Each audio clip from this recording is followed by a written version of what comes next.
ಎಲ್ಲರಿಗೂ ನಮಸ್ಕಾರ. ಈ ವಿಡಿಯೋದಲ್ಲಿ ಇಂದು ಶ್ರೀ ಸ್ವರ್ಣ ಸ್ವರ್ಣವಲ್ಲಿ ಮಹಾಸಂಸ್ಥಾನ ಮಠವನ್ನ ನೋಡಿಕೊಂಡು ಬರೋಣ. ಇದು ಕರ್ನಾಟಕ ರಾಜ್ಯದ ಉತ್ತರ ಕನ್ನಡ ಜಿಲ್ಲೆಯ ಸಿರಸಿ ತಾಲೂಕಿನಲ್ಲಿ ಬರುತ್ತೆ.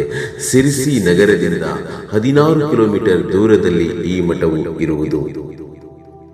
ಯಲ್ಲಾಪುರ ಸಿರಸಿ ರಸ್ತೆಯಿಂದ ಕೇವಲ 2-3 ಕಿಲೋಮೀಟರ್ ಹೋದರೆ ಈ ಒಂದು ಮಠವನ್ನು ನಾವು ತಲುಪಬಹುದು.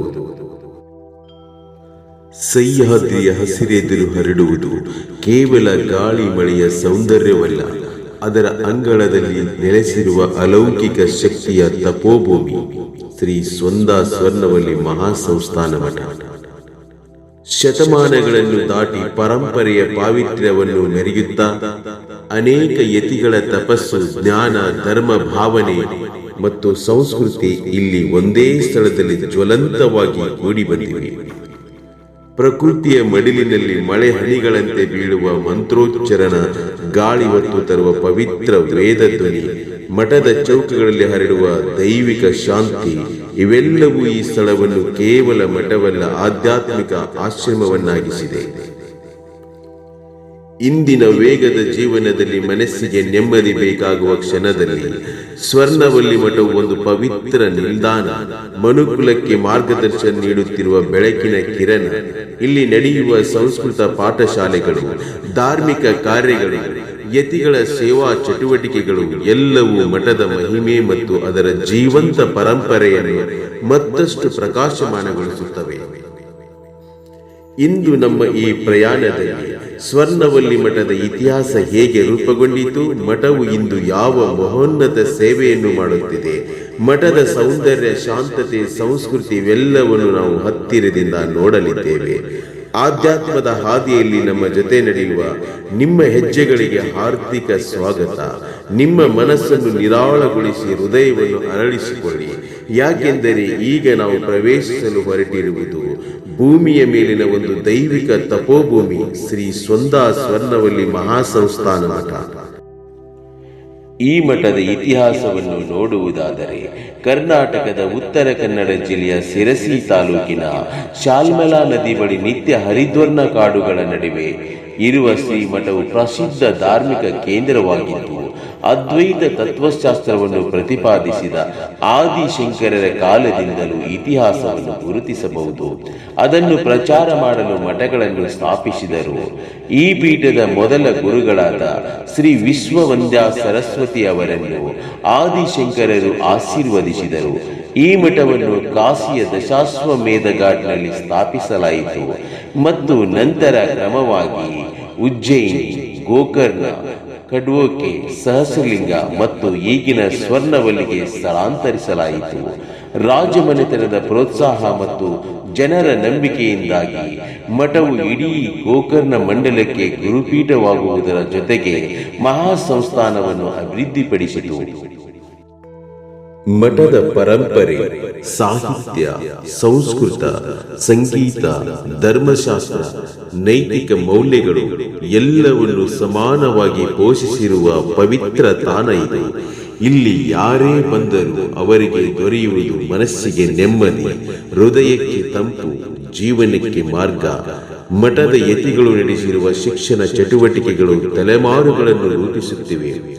ವೇದ ಮತ್ತು ಶಾಸ್ತ್ರಗಳನ್ನು ಮಾತ್ರವಲ್ಲ, ಮಾನವತ್ವ, ಸತ್ಯ, ಸೌಂದರ್ಯ, ಸೇವೆ, ಅಹಿಂಸೆ ಈ ಮೌಲ್ಯಗಳನ್ನು ಜೀವನದಲ್ಲಿ ಹೇಗೆ ಅಳವಡಿಸಿಕೊಳ್ಳಬೇಕು ಎಂಬುದನ್ನು ಇಲ್ಲಿ ಕಲಿಯಬಹುದು. ಮಠದ ದೈವಿಕ ಶಕ್ತಿ. ಈ ಮಠದ ಆವರಣ ಪ್ರವೇಶಿಸುತ್ತಲೇ ಅದೋ ರಹಸ್ಯಮಯ ಶಾಂತಿ ಹೃದಯದೊಳಗೆ ಹರಿಯುತ್ತದೆ. ಮಠದ ಗರ್ಭಗುಡಿಗಳಲ್ಲಿ ಪ್ರತಿಧ್ವನಿಸುವ ಮಂತ್ರೋಚ್ಚಾರಗಳು ಮನಸ್ಸಿನ ಅಶಾಂತಿಯನ್ನು ಕರಗಿಸಿ ಧ್ಯಾನದ ಆಳಕ್ಕೆ ಕರೆದೊಯ್ಯುತ್ತವೆ. ಬೆಳಗ್ಗೆ ಹೊತ್ತಿನಲ್ಲಿ ಗೋಪುರದ ಮೇಲೆ ಬೀಳುವ ಮೊದಲ ಸೂರ್ಯ ರಶ್ಮಿಗಳು ಮಠದ ಘಂಟಾನಾದದ ಜೊತೆ ಸೇರುವಾಗ ಅದರಲ್ಲೊಂದು ಅಲೌಕಿಕ ಶಕ್ತಿ ಹರಡುತ್ತದೆ. ಈ ಸ್ಥಳವೇ ಸ್ವತಃ ಒಂದು ಪ್ರಾರ್ಥನೆ, ಒಂದು ಆಶ್ರಯ, ಒಂದು ಆಧ್ಯಾತ್ಮಿಕ ಉತ್ಸವ. ಇಂದಿನ ಸೇವಾ ಚಟುವಟಿಕೆಗಳು ಮಠದ ಜೀವಾಳ. ಸ್ವರ್ಣವಲ್ಲಿ ಮಠ ಇಂದು ಕೇವಲ ಧಾರ್ಮಿಕ ಕೇಂದ್ರವಲ್ಲ, ಇದು ಸಮಾಜದ ಚಿಂತನೆ, ಸಂಸ್ಕೃತಿ ಮತ್ತು ಸೇವೆಯನ್ನು ಮಾರ್ಗದರ್ಶಿಸುವ ಮಹಾಚೇತನ. ವೇದಶಾಸ್ತ್ರ ಶಿಕ್ಷಣ. ಮಠವು ನಡೆಸುತ್ತಿರುವ ವೇದ ಪಾಠಶಾಲೆಗಳು, ತಲೆಮಾರುಗಳನ್ನು ರೂಪಿಸುತ್ತಿರುವ ದೀಪ ಸ್ತಂಭಗಳು. ಇಲ್ಲಿ ಕಲಿಯುವ ವಿದ್ಯಾರ್ಥಿಗಳು ಕೇವಲ ಪಂಡಿತರಾಗುವುದಿಲ್ಲ, ಜವಾಬ್ದಾರಿಯುತ ನಾಗರಿಕರಾಗಿ ಹೊರಹೊಮ್ಮುತ್ತಾರೆ. ಜಪ ತಪ ಧ್ಯಾನ ಪರಂಪರೆ, ಯತಿಗಳ ನಿತ್ಯ ಕ್ರಮವು ಮಠದ ಮೂಲ ಬಲ. ಅವರ ತಪಸ್ಸಿನ ಕಂಪನವೇ ಮಠಕ್ಕೆ ದೈವಿಕ ಶಕ್ತಿ ತುಂಬುತ್ತದೆ. ಸಾಮಾಜಿಕ ಸೇವೆ, ಅನ್ನದಾನ, ವಸತಿ, ಶಿಕ್ಷಣ ಮತ್ತು ಸಂಸ್ಕೃತಿ ಸಂರಕ್ಷಣೆ. ಮಠವು ಸಮಾಜಕ್ಕೆ ನೀಡುತ್ತಿರುವ ಸೇವೆಗಳು ಅನನ್ಯ. ಭಕ್ತರ ಹಿತಾಸಕ್ತಿಗಾಗಿ ವಿಸ್ತಾರವಾದ ಕಾರ್ಯಗಳು ನಿರಂತರವಾಗಿ ನಡೆಯುತ್ತವೆ. ಪರಿಸರ ಸಂರಕ್ಷಣೆ, ಸಹ್ಯಾದ್ರಿಯ ಮಡಿಲಿನಲ್ಲಿರುವುದರಿಂದ ಮಠವು ಪ್ರಕೃತಿಯ ಸಂರಕ್ಷಣೆಗೆ ವಿಶೇಷ ಭಕ್ತಿ ಹೊಂದಿದೆ. ಸಾವಿರಾರು ಜಲಪಾತಗಳು, ನದಿಗಳು, ಜಲಾನಯನಗಳು ಇವುಗಳನ್ನು ಉಳಿಸುವಲ್ಲಿ ಮಠದ ಪಾತ್ರ ಮಹತ್ತರ. ಮಠದ ದೈವಿಕ ವಾತಾವರಣ, ಮನಸ್ಸನ್ನು ಬದಲಿಸುವ ಅನುಭವ. ಮಠದ ಹಾದಿಗಳಲ್ಲಿ ನಡೆಯುವಾಗ ಪ್ರತಿ ಹೆಜ್ಜೆಯು ಭಗವಂತನತ್ತ ಸಾಗುತ್ತಿರುವಂತೆ ಭಾಸವಾಗುತ್ತದೆ. ಕಲ್ಲುಗಳನ್ನು ನೋಟಿಸಿದರೂ ಆಧ್ಯಾತ್ಮ, ಮರಗಳನ್ನು ನೋಟಿಸಿದರೂ ಮೌನ, ಭಕ್ತರ ಪ್ರಾರ್ಥನೆಗಳ ಗಾನ ಇವೆಲ್ಲವೂ ಒಂದಾಗಿ ಈ ಮಠವನ್ನು ದೈವಿಕತೆಯ ಅಲೆಯನ್ನಾಗಿ ಮಾಡಿದೆ.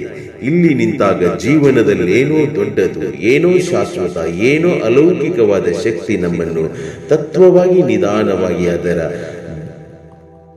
ದೃಢವಾಗಿ ಸ್ಪರ್ಶಿಸುತ್ತದೆ. ಅದು ಮಠದ ಅನುಭವ, ಅದು ಸಂತೋಷ, ಅದು ಮುಕ್ತಿಯ ಹಾದಿ. ಸ್ವರ್ಣವಲ್ಲಿ ಮಹಾಸಂಸ್ಥಾನ ಮಠದ ಈ ದೈವಿಕ ಯಾತ್ರೆಯ ಕೊನೆಗೆ ಬಂದಾಗ ನಮಗೀಗ ಸ್ಪಷ್ಟವಾಗುತ್ತದೆ, ಈ ಮಠ ಕೇವಲ ಇತಿಹಾಸವಲ್ಲ, ಕೇವಲ ಕಟ್ಟಡಗಳಲ್ಲ. ಇದು ಆಧ್ಯಾತ್ಮಿಕತೆಯ ಉಸಿರು, ಧರ್ಮದ ದೀಪ ಮತ್ತು ಮಾನವ ಕುಲಕ್ಕೆ ಶಾಂತಿಯನ್ನು ನೀಡುವ ಪವಿತ್ರ ಶಕ್ತಿ. ಇಂತಹ ಪವಿತ್ರ ಸ್ಥಳದಲ್ಲಿ ಒಂದು ಕ್ಷಣ ನಿಂತರೂ ಮನಸ್ಸು ಹಗುರಾಗುತ್ತದೆ, ಆತ್ಮ ಬೆಳಗುತ್ತದೆ, ಜೀವನಕ್ಕೆ ಹೊಸ ಅರ್ಥ ಸಿಗುತ್ತದೆ. ನೀವು ಒಮ್ಮೆಗೆ ಈ ಮಠಕ್ಕೆ ಭೇಟಿ ನೀಡಿ ಈ ದೈವಿಕ ಶಕ್ತಿಯನ್ನು ನಿಮ್ಮದೇ ಕಣ್ಣಾರೆ ಅನುಭವಿಸಿ. ಭಗವಂತನ ಕೃಪೆ, ಗುರುಗಳ ಆಶೀರ್ವಾದ ಯಾವಾಗಲೂ ನಿಮ್ಮ ಜೊತೆ ಇರಲಿ ಅಂತ ಹೇಳ್ತಾ ಈ ವಿಡಿಯೋನ ಇಲ್ಲಿಗೆ ಮುಗಿಸ್ತಾ ಇದ್ದೇನೆ. ಮತ್ತೊಂದು ವಿಡಿಯೋದೊಂದಿಗೆ ಸಿಗೋಣ. ಅಲ್ಲಿವರೆಗೂ ಎಲ್ಲರಿಗೂ ನಮಸ್ಕಾರ.